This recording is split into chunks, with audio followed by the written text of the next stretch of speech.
What up, folks? This is Acid Root, so I'm going to review Post Malone's Beer Bongs and Bentleys.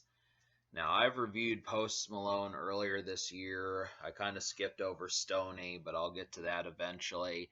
I kind of felt like Beer Bongs and Bentleys was the more interesting of the three Post Malone albums that came out. So August 26th was the mixtape, and I reviewed that, and I kind of had a taste for it. It had some good stuff on there. At the beginning of the year, I listened to Stoney more, but it kind of filtered out just because I felt like he wasn't quite.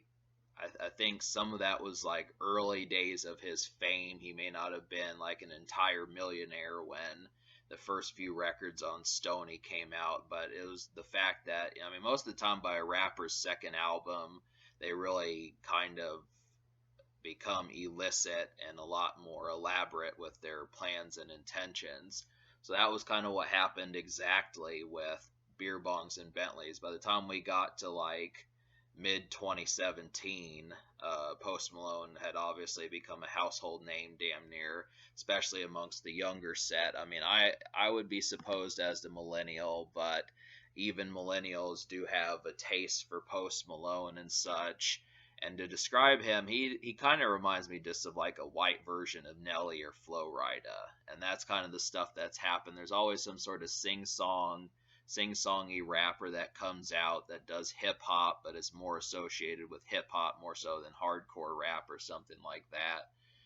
And the thing about these guys, Nelly lasted for about 5-6 years before he kind of went out of the spotlight, and Flo Rida was about 5 or 6 years also until about when he dropped that My House song.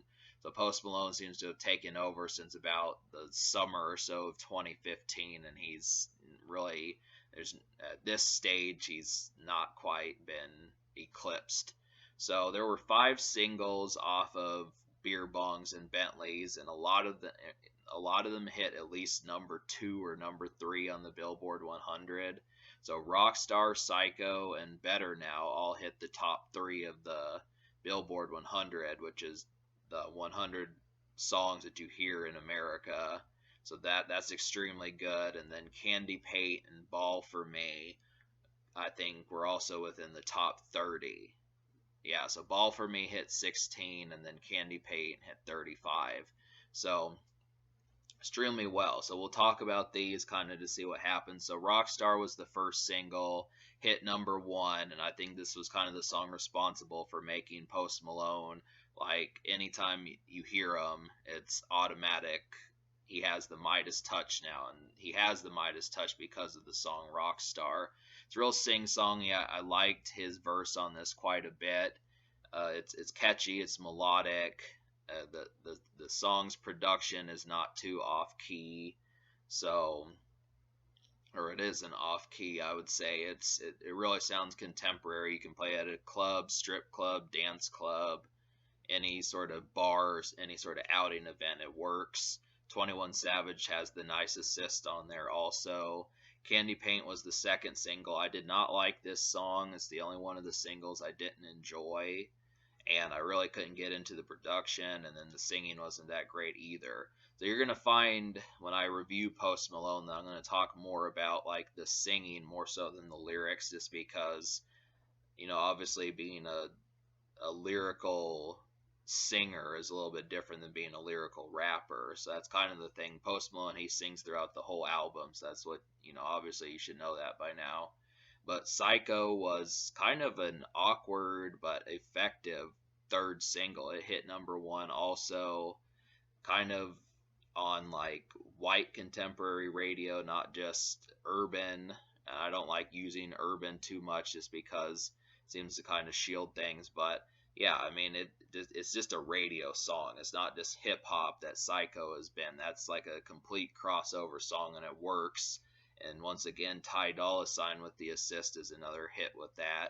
But then the fourth single, Ball for Me, charted rather well. Had Nicki Minaj on there, but I didn't really hear that song on regular radio. But it's still a pretty stellar song. I really enjoyed the hook on that one. I listen to that regularly, so that's really dope song there. And then Better Now was one of the favorite Post Malone songs I had back when this album came out. I mean, I heard most of his singles on the radio, but this was the song that made me have to start looking into beer bongs and Bentleys, and that's the song I've listened to the longest besides Rockstar off this project. So yeah, that when I said that Stony was Walmart music, this is a prime example of just cruising in your car, hanging out in a parking lot, some shit like that, just doing whatever, sipping a Coke, going to Wendy's, going to Burger King, some shit. This it's real mellow, and I really appreciated that. I was kind of hoping that he would have dropped further singles, but 5 was pretty damn good. So yeah, this is a big album, and that's kind of the situation there. Is it has 17 songs and and also an interlude, which I didn't really count the interlude, but just to kind of talk about some of these. So I'm gonna pull up. Yeah, we're just gonna pull up Wikipedia. So yeah, there's a lot of stuff that happens on here. The guests kind of help. But the thing about Post Malone that is so tricky, why I didn't review some of his stuff sooner, is because he doesn't necessarily go for top-notch production. It's always kind of with a hint of pop possibility, especially due to the fact that he's white. He has the ability to say, okay, if Eminem could just pick good rap beats, especially from Dr. Dre, and they would automatically chart, Post Malone has the pop crossover appeal, but then try not to be too much hardcore rap at the same time. So he kind of has the decisions to make whether or not he does that. And really, one of the few songs I felt like where he did kind of do like regular rap was the song Same Bitches. And that has one of the best beats on here. And I didn't like the beat on Candy Paint, but I kind of felt like that was more of a hardcore rap song also. But just to kind of say some of those, I mean, there's never really a song on here that I felt like I was just bewildered by the production. It always kind of has like that possible pop feel to it, and it never quite is something like you would expect from like T-Pain or Akon or Jeremiah or even R. Kelly or Usher or some of those people. He's got a different approach. So that's kind of the thing. But he does replicate songs like Better Now. I didn't really find like another song like Psycho, but I felt like if you liked Better Now enough, I felt like Paranoid was another version of that. And then, well, maybe that's the only one. Maybe Over Now was another one also, or Blame It On Me. But if you like Candy Paint, I felt like 92 Explorer and Sugar Wraith were just like that. And there's not really another song like Rockstar, though, which is too bad because that's, a contender for one of the best songs on this large project. So that just is kind of the thing. So just to talk about it, I mean, there's enough type topics on here where you're bound to find something, especially since it's Post Malone. The social side of it kind of speaks for itself. So he has the capabilities. You're going to know who he is, and chances are everyone's going to be different. So you may just be listening to different songs. Different friends like different stabs at Post Malone, and that's kind of the way it goes. But it kind of almost reminded me, I feel like he's pretty close to being like the white Tupac. I want to say almost that this is kind of like his All Eyez on Me, just because of how many hits he has on here. I mean, it's not quite that close to a classic, but it's definitely, for a white rapper, it's extremely good. And when I've thought of people like G-Eazy or Vanilla Ice, the only person I can really think that makes as good albums as this one that Post Malone did was just Eminem. But even Eminem had Dr. Dre beats to kind of help him. I mean, it's been kind of a struggle to like future things by him past like Recovery and stuff. So just to kind of talk, I feel like this is really that good. I mean, it's on par with like the white version of Me Against the World and then All Eyez on Me. It's pretty good. I mean, Psycho hit #1, Rockstar hit #1, Ball for Me hit 16, Better Now hit #3. There's just tons of hits on here, and there's just tons of accessibility. I mean, he has the catchy singing every single time. Spoil My Night's really good. Paranoid, Taking Shots, all of these, Same Bitches, Sugar Wraith. I mean, he has various topics, and most of the time they do happen to be interesting. So we'll kind of talk about the topics and then the songs I recommend to you at once. So out of 17 songs, there were 10 that I wound up liking. So that's pretty damn good. So I'll list them for you. These are the ones I recommend. So Spoil My Night, Taking Shots, Rockstar, Better Now, Ball for Me, Same Bitches, Sugar Wraith, Psycho, Stay, and Paranoid.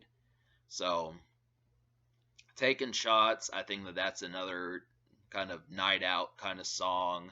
I don't know if it's quite a club song like Rockstar, but it fits the bill as just like an extra house party, backyard party type thing. Same Bitches is another club song, just like Rockstars. That's another night out one. Sugar Wraith is a nice cruising song. I like that. Stay is an acoustic song, which kind of shows Post Malone can even do rock music if he wanted to. And it works rather well. If Post Malone decided to get a band, that might work. Paranoid was kind of another example of Better Now, and I'm glad because I really liked Better Now. And then Spoil My Night just happened to be, I mean, that kind of felt like something for the ladies, but also just kind of, just getting ready to see your boo, just something like that. Just felt real good, had nice feels to it. So, and then Ball for Me with Nicki Minaj, for me to talk about that a little bit better. Did I talk about all the singles? I thought I did. I mean,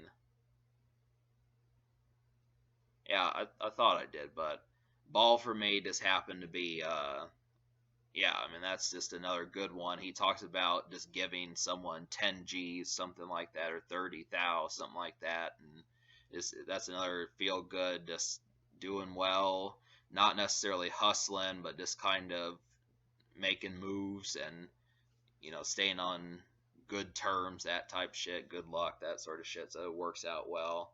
So that's just kind of the thing. I mean, there's enough topics to kind of keep things interesting. I mean, a lot of times when I listen to music, sometimes it just gets too introverted or too much of the topics kind of taper off, and I kind of lose interest in some of the topics that kind of go on. I get tired of that, but there really were an abundance of records where I'm like, yeah, I can relate to this. I can vibe to this.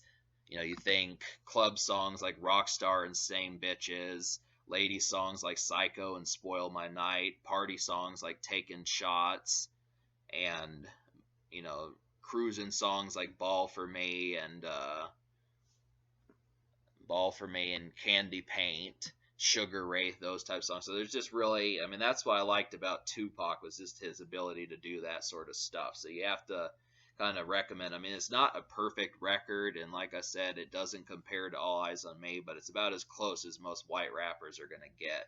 And especially on top of that, just the fact that, Post Malone is white hot and basically on fire right now. So that's kind of the situation. So I give this record a 6.5 out of 10. For me to talk about some of the records I didn't like I'm almost thinking of adding Candy Paint to the records that I did like. I'm still kind of on the fence about it, but that would be song 11, just to kind of say, there's 6 or so songs. I mean, Zach and Codeine, Rich and Sad, I wasn't digging those songs. I mean, Post Malone has proven that he can do album cuts, but considering he had 5 singles, it's kind of a toss-up to get album cuts. I mean, Eminem kind of did this too, like on Marshall Mathers LP. You had extra songs like Drug Ballad and Kill You and songs like that, and Kim, that were kind of extra songs off of some of his best, but then, extra album cuts that he had, but then to sit there and say that every single song off Marshall Mathers LP was a classic. So it's kind of like the second wave of Post Malone songs are good, but then to say like the third wave, if you can say that, I feel like Zach and Codeine and Rich and Sad are kind of third tier.